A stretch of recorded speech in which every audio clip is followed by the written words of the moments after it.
Back when right on meant you stood for something and brothers marched with purpose in they step. A young Harold Bell picked up a mic and said, if truth got a home, I'm gonna broadcast it. From the 65 to right now, he ran a lane. Voice of the city, heart of the game. Decade changed, but the message stayed same. Harold Bell put respect on his name. From the OG day to the year 25. Truth on the mic, keep the legacy alive. From the OG days to the year 25. Truth on the mic, keep the legacy alive. Back in 65, the block still said dig it. PD Green on the airwaves, the realest to kick it. Harold slid through like Bet, took notes, stayed vivid. When the hood had pain, he said somebody got a bridge. In 71, he turned the knob beside sports on the map. No cap, first black host doing play-by-play facts. Radio crackling, community tap in. If a lie hit the streets, Harold Bell started scrapping. Say it loud, error. Folks fought to be seen. Harold fought for the ones overlooked in between. Players, kids, legends, the future unseen. He put the whole DMV on his team. Fighter right now, he ran a lane. Voice of the city, part of the game. Decade changed, but the message stays same. Harold Bell put respect on his name. From the OG days to the year 25. Truth on the mic, keep the legacy alive. From the OG days to the year 25. Truth on the mic, keep the legacy alive. Yeah, fast forward. 80s crack the pavement, DMV slang, shit for vibe in the basement, go-go drums knocking what's good, round the way, hell still holding down the youth every day. When talk shows turn spooky, he stayed solid, didn't chase clicks, didn't fold for a dollar. He had Jim Brown pull up, Ollie on the line, sports radio, man, he redefined. By the 90s, folks, your facts before it was a trend. Harold been fact-checking them way back then. Gatekeepers hated him, he ain't been. Told Earl Lloyd's story to the hall, let him in. Keep it 100, he kept it 1,000. Long before social media started wildin'. When most shows played it safe about race. Harold Bell. Harold, this is Bill Hanson in Dallas. I lost your phone number when you called the other day, and I finally had to track through your notes, and I finally found this here. Sorry I didn't get back to you, but your stuff is fantastic to read about, and everything you've done is makes what my little bit appealing off the cover of white privilege, as you say, seem rather insignificant. But I thank you for sharing this with me, and hope this message gets to you. Thank you, sir. Thank you very much. Well, Harold has been a crusader for the rights of black people all of his life. He has also been a crusader that has had a lot of friends, not only in the black community, but the white community in sports. He's always been outstanding, always an individual, always speaking his mind, always giving you a platform to express your views. And when I was incarcerated, he did everything he could to attack those that incarcerated me unfairly.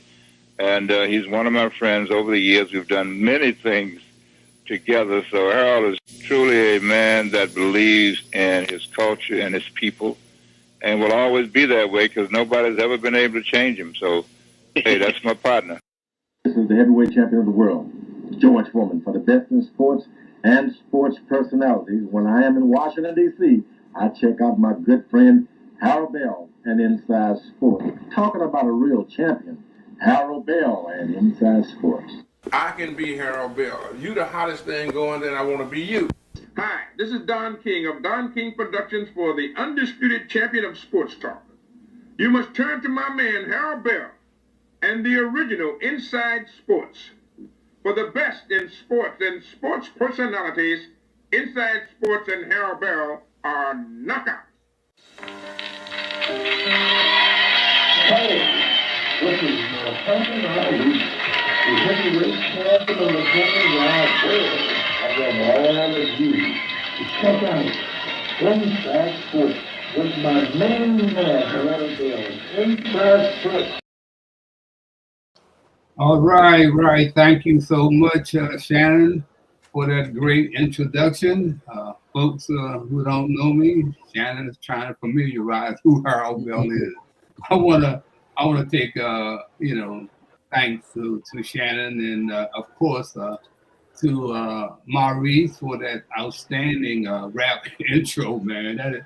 That is off the charts, man.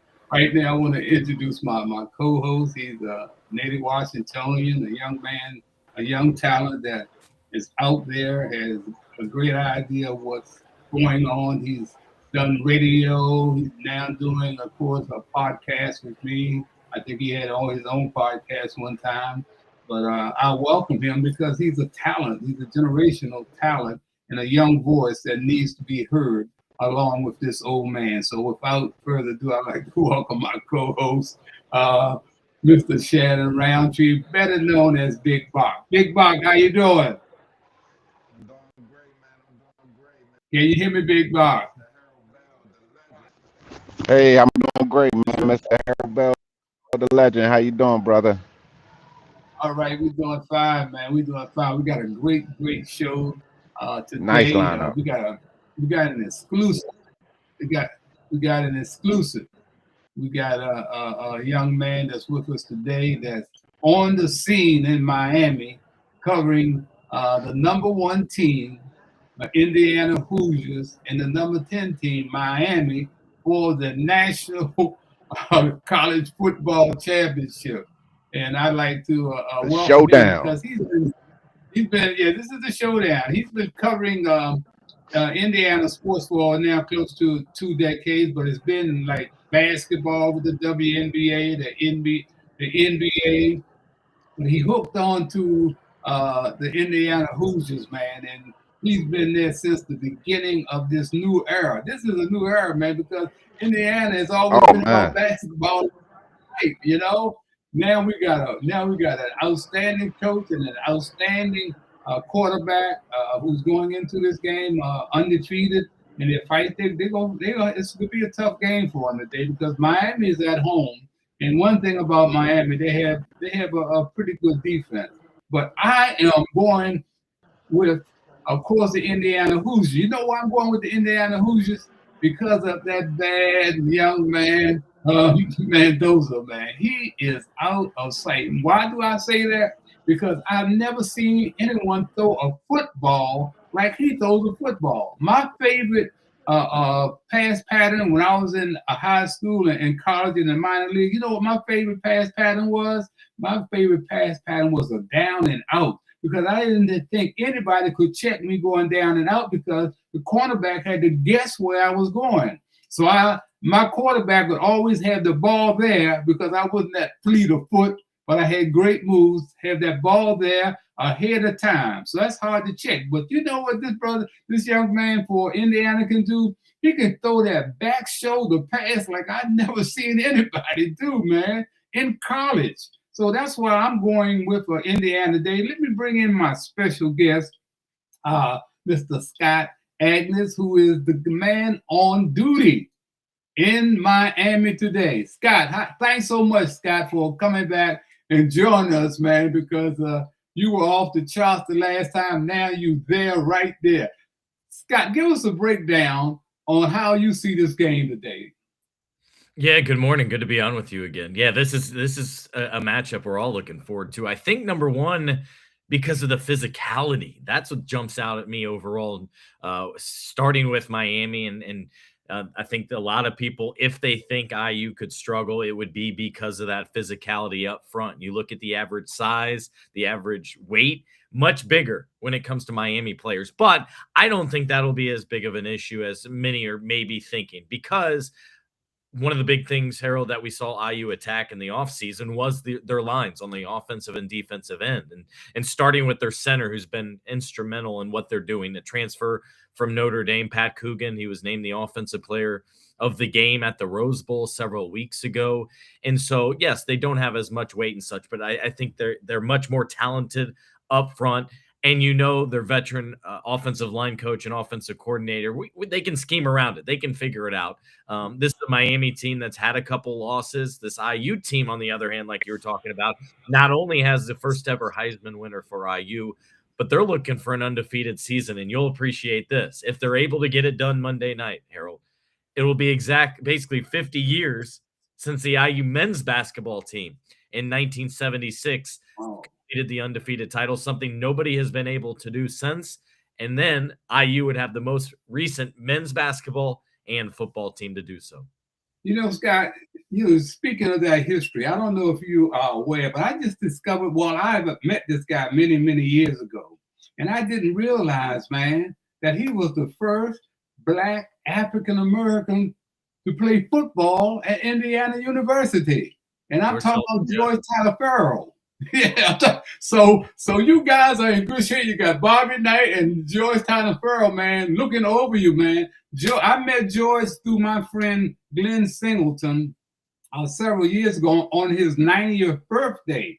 And we were on a three-way, man. I tell you, man, he was a joy to talk to at 90. And another point before we get back to you, he was the first black quarterback in the NFL, because I think it was the 1951 or 1952 season he was with the Baltimore Colts. He had to stand in for emergency for the quarterback that got hurt. So it made him the first black quarterback in the National Football League. And I wasn't sure you were aware of that, but man, y'all got a lot of history going down in Indiana, man. Yeah, and Anthony Thompson is another big time star. Didn't quite get it all done and winning the Heisman and such, but he was a star player for IU as well. They've always had a handful of stars each year. Mm-hmm. A lot of it have been at the skill positions. They've had receivers, they've had running backs, safeties, but up line is what they have not had until these last couple years, especially this year. But yeah, it's going to be a good one, man. Coming up on Monday. Biggest concern, I think, for everyone is trying to get in and out of Hard Rock Stadium down there. Right. If fans don't know, it's not exactly right downtown. It's 10 miles away, and so everybody kind of staying downtown or on the beach. It's going to be hectic, I think, with shuttles, Uber rides, and all that kind of stuff. But we're all there for a great reason. Right. Scott, I want to introduce my roundtable that's joining us this morning. I want to introduce my main man from Rochester. He is the voice. He is the sheriff in town in Rochester, New York. He's been with iHeartRadio for 2 decades or better. And he's covered the Buffalo Bills in rain, sleet, snow, and mostly snow. But he has been a fantastic individual. And as I had to call him in on today, and I called him, he was ready to come. I would like to introduce my man, Nate Brown Jr. How you doing, Nate? Seems like a lot of Indiana here. I got to break this up. Gotta break it up. Sorry, fellas. Okay. I come to tell you that. Also, hold on, Nate. Also, I want to introduce my buddy Keith Winstead. Keith is the cousin of Muhammad Ali and the family historian. Keith is joining us today because yesterday was Muhammad Ali's birthday. Yes, yesterday was his birthday. Also joining us, a new sheriff in town. He is the CEO and founder of Black Zone Magazine and Black Zone TV. You know, years we have not had a voice, man, you know, when it comes to NBC, ABC, CBS, you know, Fox News. We have not had a voice. And he has decided and is bringing in a new magazine subscription, man, Black Zone Magazine. And I'm talking about none other than Maurice Woodson. How you doing, Maurice? I'm doing good. I'm not in Indiana, but hey, I'm here. Okay. All right, guys. If you want to jump in with Scott and of course with Shannon. One thing I want to get back to Scott on is the leadership of the team. And I'm talking about from the head coach to the quarterback. Especially the head coach, who seemed like he came out of nowhere, Scott.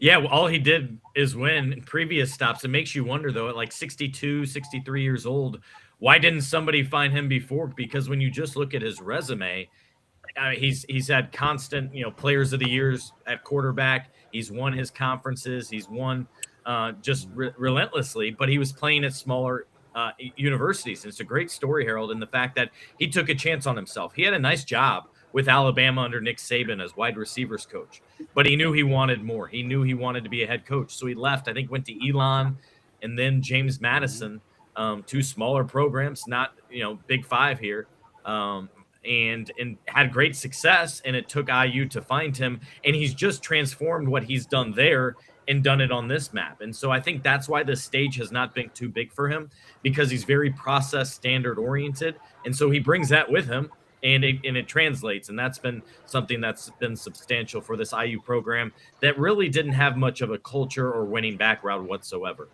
All right, Nate? No, I was just gonna say, I just break up the love fest because I think the U is their defense is gonna come rocking and ready to go. Granted, like you said, my man can pass the ball. He does incredible things, getting the balls out to those backs. But I think that big up front line, where they're gonna stop some of that run. And don't forget, the U has some incredible defensive backs. Though. As long as they don't let Michael Irvin stop beating up on the Gatorade can, they'll be okay. They'll be all right. Just don't take the belt out and start whipping the Gatorade can.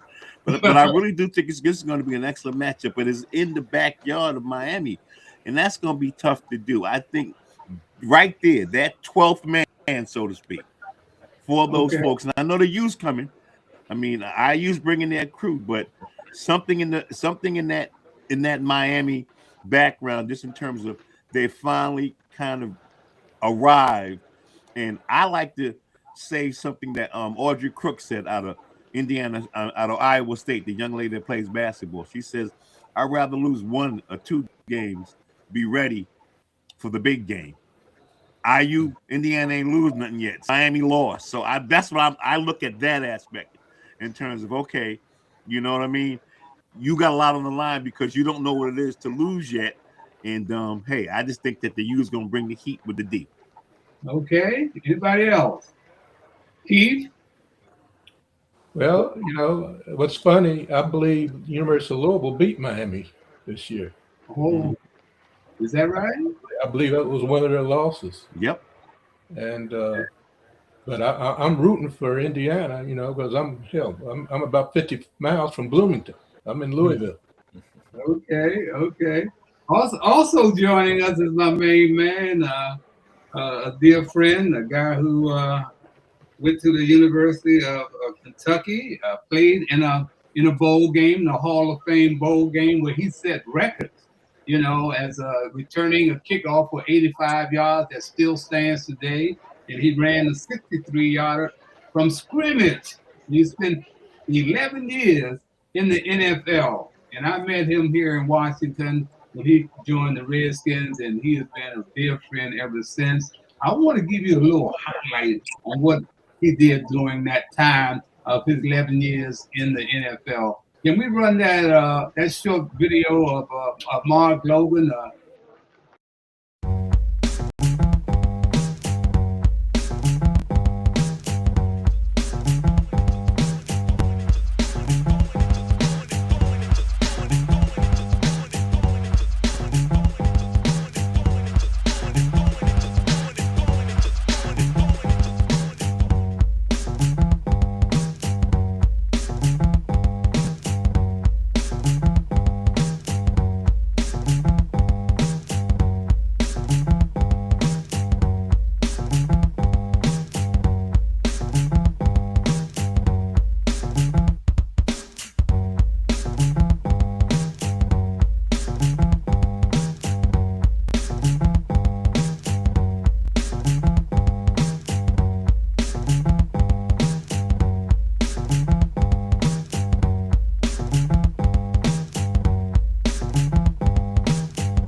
also block too. He could also block too. He wasn't just a runner. I'd like to welcome my man Marc Logan, who has had that bowl experience. Marc, what do you think about this Miami and of course the Hoosiers who are going to be playing for the national championship? You've been there. Tell us what kind of feeling was that, and of course we've got Scott here who's covering it. Take over. Well, first of all, here I want to thank you for having me on your show, and you the GOAT. Everybody knows that. You know, I think it's going to be a fantastic game. I really do. You know, when I was in college, we played in Indiana, and man, we would schedule them for homecoming. You know, at the time. But man, they've come a long way, bro. And not only are they winning, they're winning impressively. You know, you think of the teams that they beat, from Ohio State to, you know, all the big teams. I mean, they just killed it. So what I like about Indiana is probably their discipline. Their team that's got a system, that's disciplined, and they stick to that system, and that's why they're winning. They've having success because of that. What I like about Miami, you know, their defense, but like I think it was Nate. Yeah, I think Nate was talking about that 12th man. You know, I played for the Dolphins, and you know, Miami is a different atmosphere. It really is. It's a hard place to play, and you know, they're gonna have a ton of fans, and that's the 12th man for them. And honestly, they might have more talent than Indiana, or it could be matched up as, you know, pretty good. But Indiana's just, man, they just balling out right now. I mean, I agree with the other guy that said that they haven't lost yet. You know, which is something that you got to think about. They don't, but you know, when you don't know how to lose, is, you know, you keep winning. I just think it's going to be a phenomenal game. Being that it's played in Miami, Miami's got a chance. And I think that's the reason they got a chance, because they got a home field advantage. Right. Maurice, come on in here. I know you got a question of what's going on. I'm like that. I haven't really been following it too much. I've been kind of busy, but you know what I do know is that it's going to be an exciting game. Indiana's been doing things that I never thought they'd do, and they've come from a place where, I mean, it's kind of shocking to tell the truth, to see that they're just winning and winning, winning and winning. And I truly believe that even though they're playing in Miami, they're going to take them. Yeah.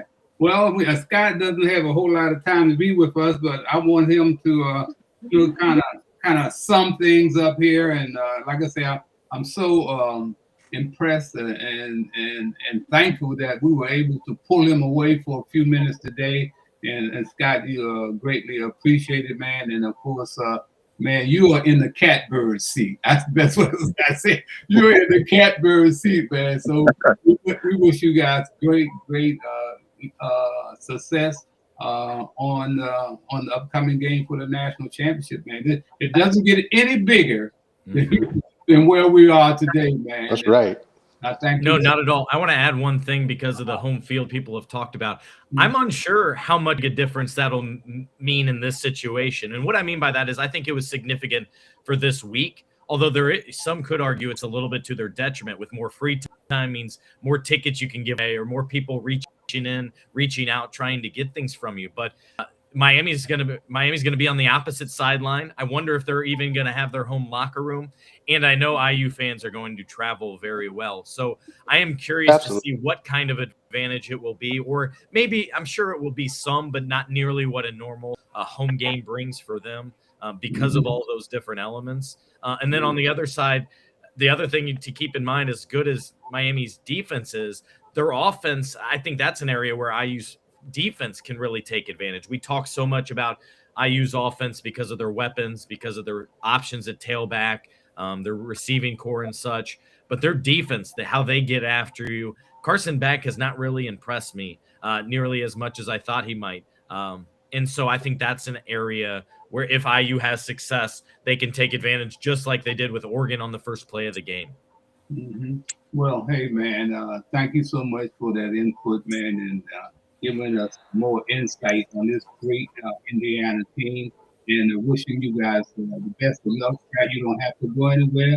We will understand if you just disappear because Marc does it all the time. Very good. Thanks so much for having me on and join the discussion. Take it easy, man, Scott. Take care, man. Take care now. All right. Let's keep it short, man. I want to say one thing too, because about Georgetown Farrell. You know, I spoke to this guy years ago before he died, and because of my friend Glenn Singleton, and I just want to. Glenn just recently passed a week or so ago, man. And Glenn and Keith have been instrumental, man, in supporting me coming to Washington D.C. to help me with my Muhammad Ali project. As you guys might not know, but Muhammad Ali called Glenn his best fan, called Glenn Singleton. Glenn Singleton is my best fan. And so Glenn and I hooked up, and we don't know how we came together. Glenn said it was probably God, but I am going to miss Glenn awfully bad, man, because he was always there. And his homegoing service, memorial service, was yesterday on Muhammad Ali's birthday. And he and Keith have been inseparable, and Keith's back has been kind of bad, so he wasn't able to get to New Orleans. But Keith, give us a little background. Muhammad Ali stamp, and now Glenn has passed. And what did Muhammad Ali mean to Glenn, and what did Glenn mean to Muhammad Ali?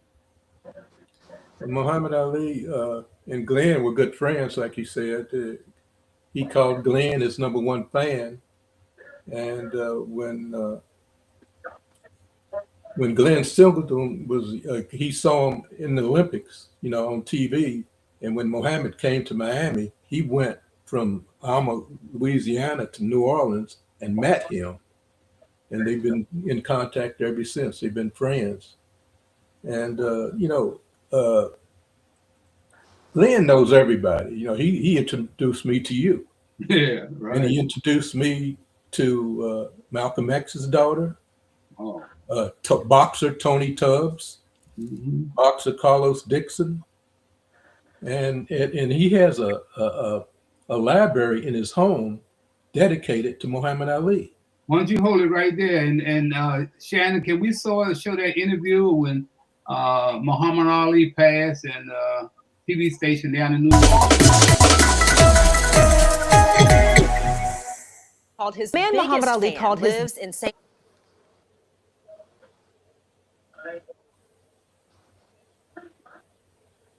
Charles Parish. Glenn Singleton has traveled the country making memories champ, and now he is sharing that legacy with us.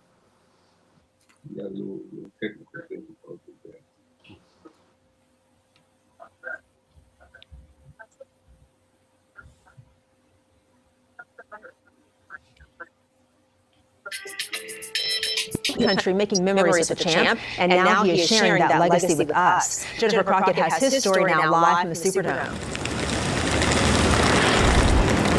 That's right, Adriana. Well, Singleton was here at the Superdome for the Ali Spinks fight in 1978, and ever since then, he's built a tribute inside of the St. Charles Parish home that's unlike any in the world. But that's not the story tonight. His relationship with the prize fighter is one to remember. Love and peace should be Muhammad Ali's legacy, because that's what Muhammad Ali was about. Glenn Singleton remembers being mesmerized by the man in the ring. When most kids' heroes was Batman and Superman, mine was Cassius Clay. A love sparked by his dad and older brother James grew as Singleton did. I would hitchhike to New Orleans, get to the door, wait for Ali to come out just to get a handshake and a wink. In 1978, Ali came to the city to train for a rematch with Leon Spanks, and Singleton was there. He talked his way past security right into his idol's arms. He grabbed me around the neck and he started playful taps with me on the head. Ali invited the fan into his camp to watch him train. They went to Children's Hospital, where Ali offered comfort, and to poor neighborhoods, where Ali inspired. Stand up If you believe something is right, no matter what the consequences, you stand up for what is right. Ali would win that fight in New Orleans Superdome, and Glenn won a spot in his inner circle. A friend, I consider Muhammad Ali my big brother, not a friend. He followed Ali throughout his career, and when the fighter's famous fists began to tremble and his audacious voice went silent, Singleton was still there, following Ali. I had just talked with his brother earlier. And he had told me the champ wasn't doing good. When Muhammad Ali passed away Friday night, Singleton lost his piece of greatness. It felt like someone had punched me in my stomach. The memory room, now a museum with a purpose. This is a place Singleton will open to local youth. You can come here and get a history lesson of not just the boxer, but Ali the man. Singleton was working on a book about his lifetime with Muhammad Ali. It was supposed to be Ali's birthday present next year. My Hero, Muhammad Ali, will be released in January. Reporting from the Superdome, Jennifer Crockett, WDSU News. Thanks for that outstanding presentation and tribute to Muhammad Ali by my friend and Glenn Singleton. You know, he was a terrific, like Muhammad Ali, man, one of a kind, man, when it comes to being a real human being. You know, growing up in Kentucky and Louisville, tell me, Marc, what impression did Muhammad Ali have on you? What was the thing about that you liked about Muhammad Ali most, Marc? You know, if he had met me, he would thought he would had another #1 fan.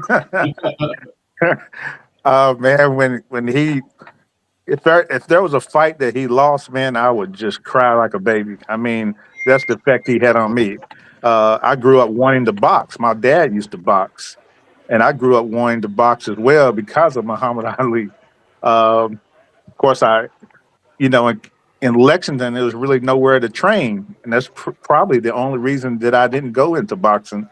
But the impact that he had, not on just Kentucky, but just everywhere. You know, there's no honor at home, as the Bible says, and you know, we didn't know what we had in Muhammad Ali, and I don't feel like they still do. You know, the guy meant everything to everybody, from social justice to all the things that he went through as a man. You know, with the racism and everything that was going on at that time, man, he stood for everything. He stood 10 toes down without bending. You know, he didn't adjust to anything. You know, as much as they tried to intimidate him, they couldn't control him because he was his own man. But I don't think Kentucky actually knew what we had in Muhammad Ali. We have a beautiful museum in Louisville, which still doesn't display enough to me, you know. But man, he was just a great man. Shannon, why don't you come on in here, Shannon, tell about, as a young man, you know, what impression did Muhammad Ali have on you, even though you were not back there, like myself or Keith or of course Marc? How do you feel about absolutely the legacy that he left here? Man, oh man, I'm just so grateful to, you know, have gotten to see the influence that, you know, he put on a lot of black men before my time, like my father. My family, you know, family of athletes as well, so seeing how well they talked about, you know, he showed them how to, you know, stand up for different things and to, you know, be a voice of positivity. And the words that he spoke this time had the opportunity to resonate with me because it was passed through my family because they were able to see him live in action. So to have that, to see everything that he done and reference tapes and things like that, just shows, not only was he playful and fun, but he was serious and he cared about his community. So that lived on through me. Okay, Maurice, you the new sheriff in town with, of course, your Black Zone magazine and TV show. Let's run a clip of Maurice's new magazine. Can we do that?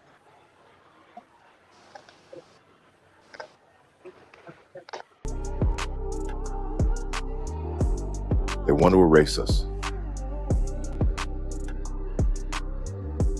If there was ever a time to elevate our voices, share our stories, build our communities, embrace our creativity and ingenuity, as well as create safe spaces controlled and owned by us, it's now. Welcome to the Black Zone. Black Zone Social. Black Zone Television. Black Zone Magazine. For you. For me. For us.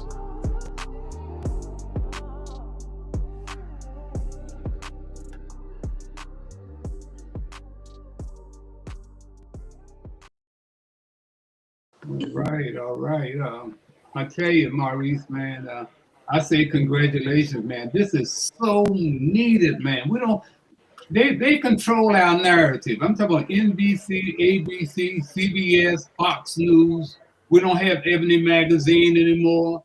And man, I'm so proud, man, to be a part of what you're doing, because it's going to revolutionize. Our stories will now be told with no cut card. And that's what you're doing with your magazine and TV production, man. How about bring this up to date? And how did you come up with this idea, Maurice? I tell you, man, 2025 has been a hard year. A hard year. And I just got to a point where I got tired of all Black-led shows being cut off and canceled. I got tired of all the stories being edited on the news, CBS, not covering our stories, Fox News, CNN. Our narratives have always been twisted towards a white supremacist kind of thing. And just recently, it's just like there's like no station that's honest with the news anymore. Right. CBS is done. CNN is done. They're all just become Fox and Newsmax. And, one day I was sitting there, and like I said, I started in the magazine business way back in the 80s. I did Black Beat, Right On. I've written for Black Elegance. I've written for Essence. I've written for all these magazines back in the day. And, I started, I got involved in the entertainment world and, for a long time.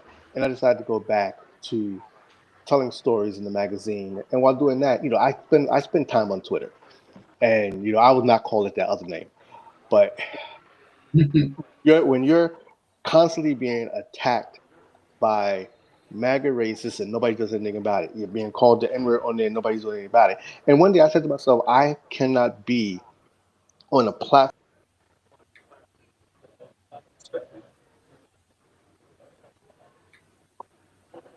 We had some technical problems there.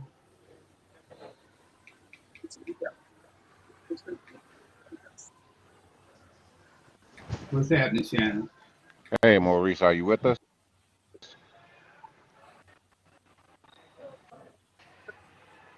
Did you lose him? Okay, he'll come back. I think he Okay. Yeah. Keith, I want to go to you because you being right there on top of things where the Ali Museum is concerned, you being a part of that family history that you're making sure that gets out there.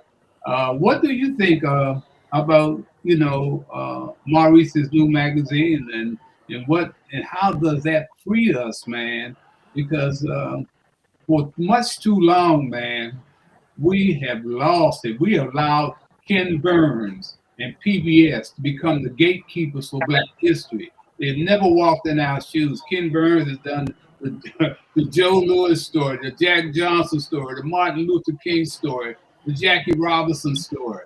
You know, they've never walked in our shoes. He's never walked in our shoes, but they have been controlling the narrative. They have been able to tell who our heroes should be or not be. You know, and like I say, I'm so proud of what Maurice is doing. How do you feel about that, Keith? Matter of fact, when I was a kid, I used to sell Jet magazine and Ebony magazine and local Black newspaper, and I miss it. I miss it, you know, and I like to hear something from a Black point of view. And I hope, you know, I'd hope he's successful in that. Yeah. And it's first class. I got to say that. And it's free. That's the thing about it. You can subscribe to it free. You know, he's not asking for any money. He's okay. I'm gonna have to do that. Free. Yeah, you got to subscribe to it. I mean, Marc, with his reach around the world, he can help get the word out of what this brother is trying to do. And we need to support him, man. We, you know, too long, man. You know, I had to come back to do a podcast because I got like Maurice. I said, man, what are these folks talking about? They're not talking about the real history, about our ancestors, the people who paved the way for us. Right. They're not doing that, man. So when I hooked up with Marc, and of course what I've been going through for the past 50 years, it's been, I thank God that I'm still here to be able to talk about it and be able to hook up with Marc and hook up with Maurice and even hook up with Scott, man. You know, those are that is, you guys are where the real stories are, man. You know, I go up on YouTube, man. I can't believe some of the stuff I'm hearing and reading up there, you know. So that's why, man, that I came back, and I was lucky that I was able to hook up with Shannon, who has the technical skill to help get the word out, man. So I look now, and I want to take a look. I got I think last week, a week before, we had Reggie Howe on, one of my guys in Richmond, Virginia, who had a sports talk show, and he allowed me to co-host his show when they ran me out off the air. My advertisers reneged on my contracts, man, because they couldn't control me. They couldn't. That was what all about. It was about control. But man, I've been so fortunate, man, to have friends like Marc and Keith, and now I'm hooked up with Shannon and hooked up with Maurice, man. I think we can make a difference, man. And that's what it has to be about. For our young people, man, we got so many frauds out here, man. Not only in the media, man, but on all these politicians, man. They are doing nothing along with the pimps in the pulpit. Let's talk about it. The pimps in the pulpit, man, that are feeding our young people, man. And someone has to tell the story. And I was getting ready to say about Reggie Howe. He sent me a column called Black Monday that was written by one of his writers, Gary Morris, I think it was. And Black Monday is when the NFL regular season ends, right? That next Monday has been called Black Monday. Why do they call it Black Monday? This is because this is when coaches get fired. You know, the coaches get kicked to the curb, especially black coaches. And that's something that I wanted to talk about today, because last year, Marc, we started out with 6 black coaches, man. And of course, you know, Mike Tomlin volunteered to step down. We had the brother fired in Atlanta. We had Antonio Pierce let go in New England. And who else? It was somebody else. And right now, Todd Bowles is sitting on the fence. He don't know whether he's going to have a job or not. So guess what?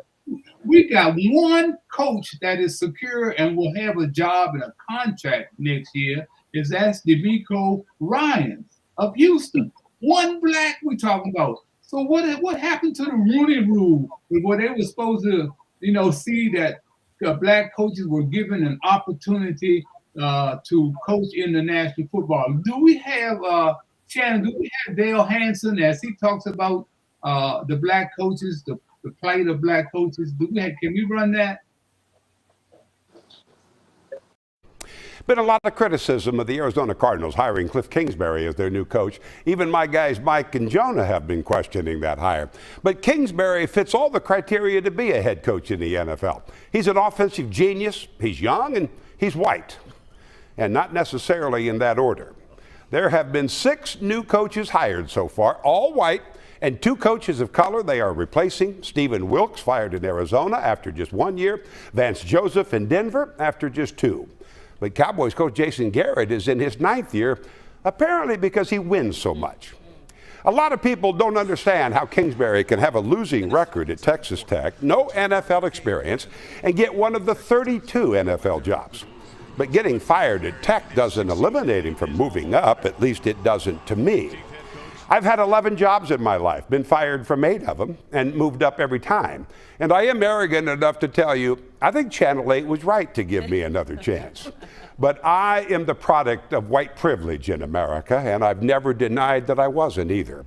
If they made a poster, my picture should be on it.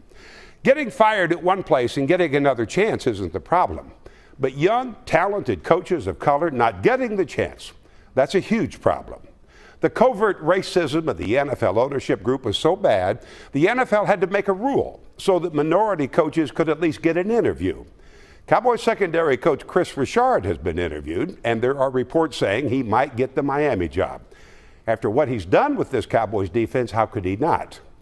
Unless it is true, what black parents have been telling their children for decades now, you have to be twice as good to go half as far. I dream of the day when those parents are wrong, because now they're not. Hey, man, I tell you. Spot on. Spot on. He is spot on, man. Marc, what you from there about the Rooney Rule and the hiring of black coaches and the firing of black coaches? You know, he's spot on with everything he said. You know, the Rooney Rule, it really concentrates just on the interview process. It doesn't concentrate on the hiring process. So it's just compliance, you know, to come in and say that you're going to get an interview, but they have no intentions of hiring you. And I think that's where the Rooney Rule is non-effective. Anytime that you have a league that's 75% black and 25% white or Hispanic or Latino, it doesn't make sense that you know they consider us as just players and doesn't consider us as coaches. We can play the game, but we can't coach the game. It don't even make sense. I mean, I look at the times that I was playing with San Francisco, and my coach, my offensive coordinator was Shanahan, which is the father of the Shanahan that's the head coach there now. You know, it's just a buddy process. You know, I mean, we used to tie Shanahan to the goalpost all night and leave him out there on the field. We did, because we didn't like Shanahan's. We didn't like the dad, but he would never tell on us. You know, right. So we would just keep him out there all night tied to the goalpost, man. But you know, you talk about guys that never have played football; they've just been around it.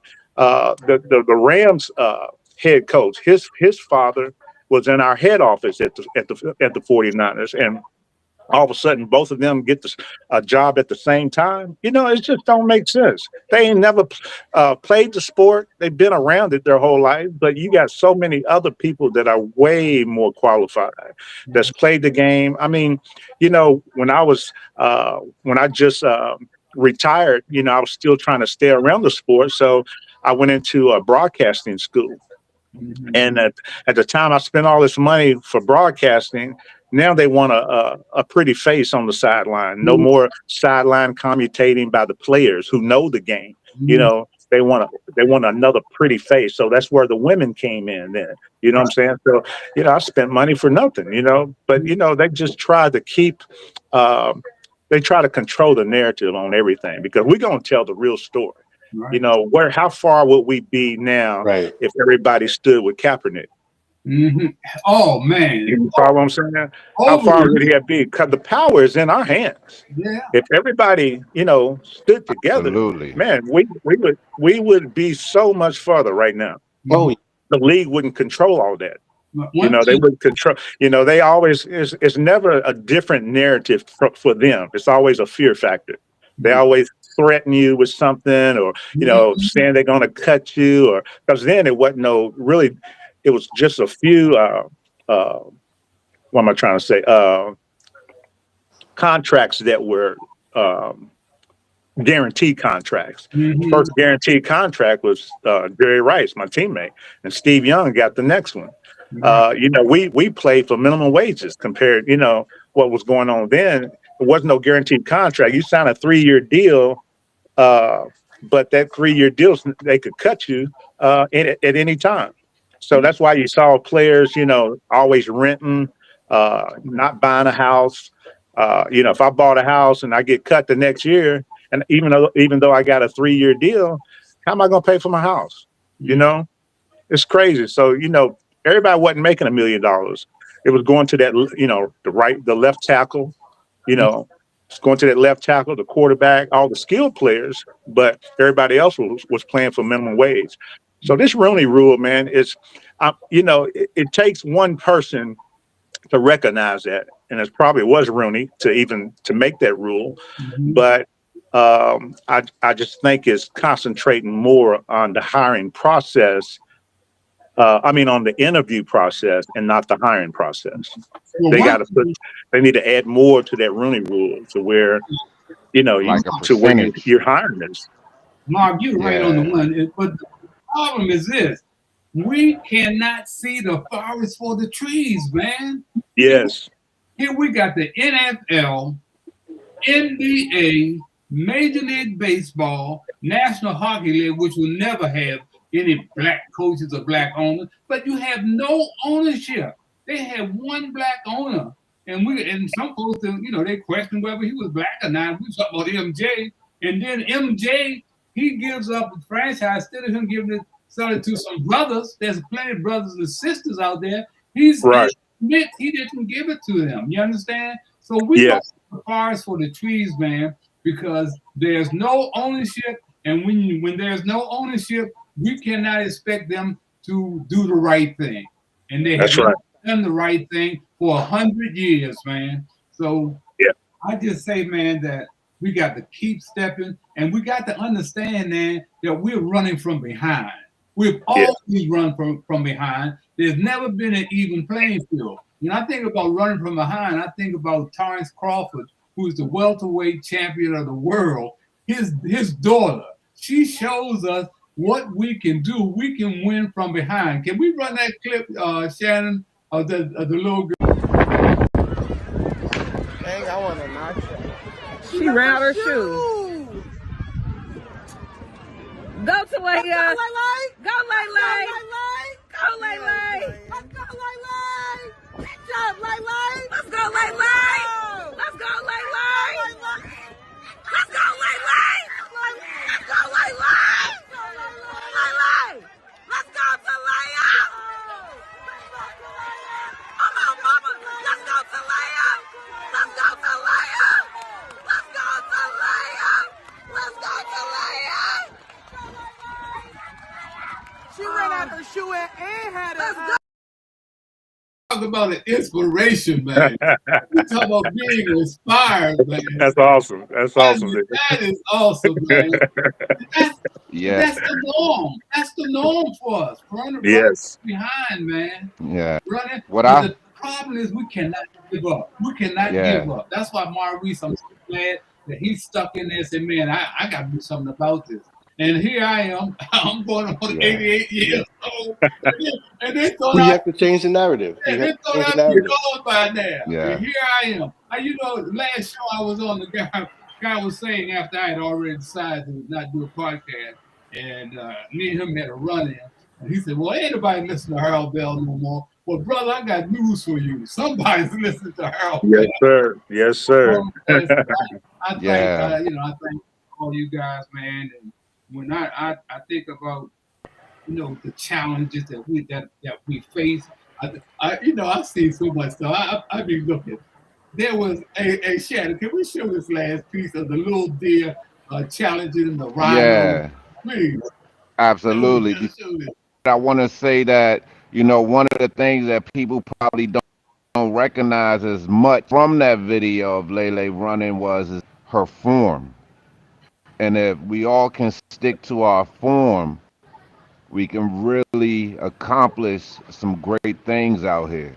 If you seen her That's strides, good. how her arms move, how her legs, the way that she's doing that.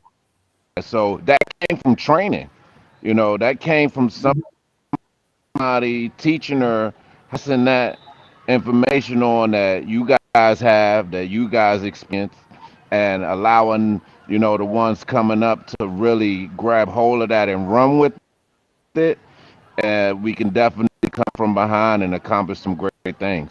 So We got to that believe was in just something ourselves. to, really point out. We got to believe in ourselves, Shannon. That's number one. We got to believe in ourselves, man. And I think that's why I caught hell over the years. So I believe in myself. When I was on the football field, basketball court, baseball field, I thought I was the best. Even though somebody might have proved me wrong, but I went out there thinking I was the best, man. And that's how we got to do, man. We got to think that we are the best when we go out there, man. We can't go out there, man, and say, well, I wanted to go give me an opportunity. Take your opportunity. That's right. And I hope that God is in your corner like he's been in mine, man, and my wife for 57 years. I can't leave her out hanging here with me. It ain't been easy, buddy. Okay. We've always done more with less. Absolutely. We really have. You think of stuff like the Brown versus the Board of Education. It was never about us partnering with the other generation. You know what I'm saying? We just wanted equal opportunities. We wanted our books. We wanted a better school. We just wanted better, stuff that we can. They had the best schools and the best books and all that kind of stuff. It was about that, but they couldn't figure out how we was outperforming them. So that they were the ones that wanted to join, and segregate our schools. And then once they segregated our schools, they fired all the black teachers, But we've always been successful with less. That's I guess that's in our makeup to be better and always be better. Yeah. If there was ever a time to not wait for someone to give us space at the table, it's time now to build our own tables, build our own chairs, make our own meals, put it on the table, and feed us. Period. Yes, I agree. We have the power. That's a dope magazine you got, man. Thank you. Yeah, man. That's nice. Come on, Shannon, let's do that piece. Caught on camera, fearless tiny deer challenging a rhino to a duel in the snow. Look at this. I could watch this all day. This is a video from a zoo in Poland. You see the moment that 28-pound deer decides the 1.7-ton rhino was no match for him. Neither were injured during this playful spar, which apparently was driven by the deer's heightened hormone. He said, "Get out of my space. I don't care." Look at that. That's not a lesson for the day. Exactly. Small but mighty. That's and right. effective. That's right, man. That is our lesson for the day. Keith, you want to add something before we get out of here? Keith? Yeah, I'd just like to, Glenn Singleton, his funeral's today, and man, he was a real good friend. He was a real good friend. He introduced me to you and other people, and we always had a good time. And I couldn't make his funeral, so I sent some flowers and sent some money to help pay for his funeral. Because I just can't travel with my back. And you know him well. Yeah, man. He was one of the greatest persons I met. I met him at the Ali Center many years ago, and he would come to Louisville to the Ali Center 3 or 4 times a year, and we would go to Matter of fact, we went to see George Telefaro. We went to Bloomington, and he had me take a video of him out front of the statue of George Telefaro. We went to he introduced me to Malcolm X's daughter, and he had Haile Selassie's grandson come to the Ali Museum in his home. Wow. Yeah, Wow. He's going to be. Yeah, he was a different kind of brother, man. Different kind of brother, man. He's Yeah. gonna be, Mentioning Ali,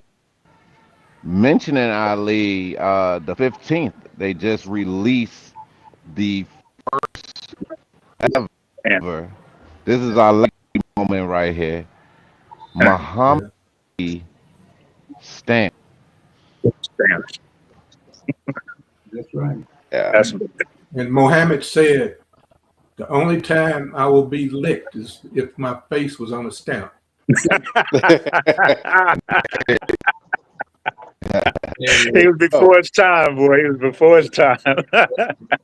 You know, I can't even begin to say what this brother did for me. Folks don't even want to recognize that he gave me the only interview after he beat George Foreman. The media don't even recognize that, man. Here's 50-some years later, on his birthday, I got all this great original footage. Ken Burns don't have no original footage. His daughter does not have any original footage of him, of the George Foreman Rumble in the Jungle. I am the only one, man. But they ignore me. I say, well, you know, hey, man, it's his birthday. I called a couple of states. I said, y'all want to do something, a story on me? They don't even get back to me. We're going to change that narrative. Yeah. Oh, yeah. Yeah, we're going to change that narrative. I'm no doubt. But speaking on, you know, Glenn Singleton, there's some people that have also, you know, made some transition. And I think you have a couple guys that you want to. Yeah, the way we were that was here that just passed, man. And one of the guys was a brother by the name of Ray Savoy. He's from a legendary family of athletes, man. And he was so active in the community. He was teaching golf at the historical Langston Golf Course to young people who wanted to learn not only how to play the game, but how to be great human beings. And that was what Ray was. You know, Ray didn't get mixed up in this nickel and dime of petty stuff, man, hating on brothers and sisters. I would see Ray out at the Capital Center Arena where the Wizards were playing. He was working out there, and we stopped and talked. That's when we would bring each other up on what was going on around us. So Ray passed several days ago, man, and he was 83 years old, but he was still out there working with the young people. And then we had another brother who from Washington, D.C., by the name of Garrett Ford Sr. Garrett came out of D.C. public schools, went to DeMatha High School, then went to the University of West Virginia, man, where he became the greatest running back in the history of the school. You know, he had a fantastic career, was drafted by the Denver team, but the injury slowed him up. But what happened? He didn't let that slow him down. He went on to become a superstar in the game called life, went back to his university, became a counselor, became assistant athletic director, and helped so many young people in the game called life. And so Garrett Ford passed on December 15th, but they had his memorial service on Muhammad Ali's birthday too. So I want to send, out to both of the family. Paulette, my man Ray Savoy's wife, it reminds me of Hattie, man, stuck through thick and thin. So yeah, those are the people, man, that have gone on before us, and we gotta keep it moving, man. And thanks to Maurice, and thanks to Marc, and thanks to Keith, and you, Shannon, thank you, man, for what you guys been able to do. I just want people to realize, man, when I said this, when I started my show, Inside Sports. See, Inside Sports was the title that my wife gave me. Nobody else. Inside Sports. I am Inside Sports. And what they do, they take the best of us, the best of things. They don't hate us. They like us. They like us, man. They try to take the best of us, man. And that's what they have done over the years. And that's what they've done with Inside Sports. Sports talk radio has become a $1 billion industry because they copied Harold Bell's radio talk format. That's right. They copied my format. ESPN, all of them. Inside Sports Magazine, they just took it, man. Going out of here, I want to say that every black face you see is not your brother, and every white face is not your enemy. Until next time, I'm Harold Bell, and you can color me gone. Thank you.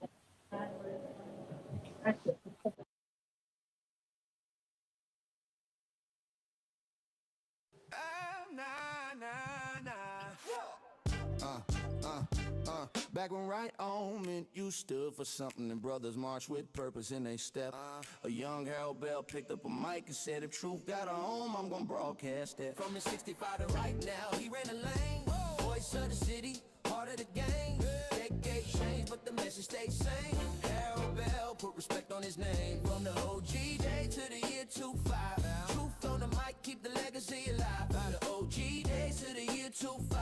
Truth on the mic, keep the legacy alive. Back in 65, the block still said dig it. PD Green on the airwaves, the realest to kick it. Harold slid through like Bet, took notes, stayed vivid. When the hood had pain, he said somebody got a bridge. In 71, he turned the knob inside sports on the map. No cap, first black host doing play-by-play facts. Radio crackling, community tap in. If a lie hit the streets, Harold Bell started scrapping. Say it loud, error. Folks fought to be seen. Harold fought for the ones overlooked in between. Players, kids, legends, the future unseen. He put the whole DMV on his team. Fighter right now, he ran a lane. Voice of the city, part of the game. Decade changed, but the message stays same. Harold Bell put respect on his name. From the OG days to the year 25. Truth on the mic, keep the legacy alive. From the OG days to the year 25. Truth on the mic, keep the legacy alive. Yeah, fast forward. 80s crack the pavement, DMV slang shit for vibe in the basement, and go-go drums knocking what's good. Round the way, hell still holding down the youth every day. Well, talk shows turn spooky, he stayed solid. Didn't chase clicks, didn't fold for $1. He had Jim Brown pull up, Ollie on the line. Sports radio, man, he redefined. By the 90s, folks, your facts before it was a trend. Harold been fact checking them way back then. Gatekeepers hated him, he ain't been. Told Earl Lloyd's story to the hall, let him in. Keep it 100, he kept it 1,000. Long before social media started wildin'. When most shows played it safe about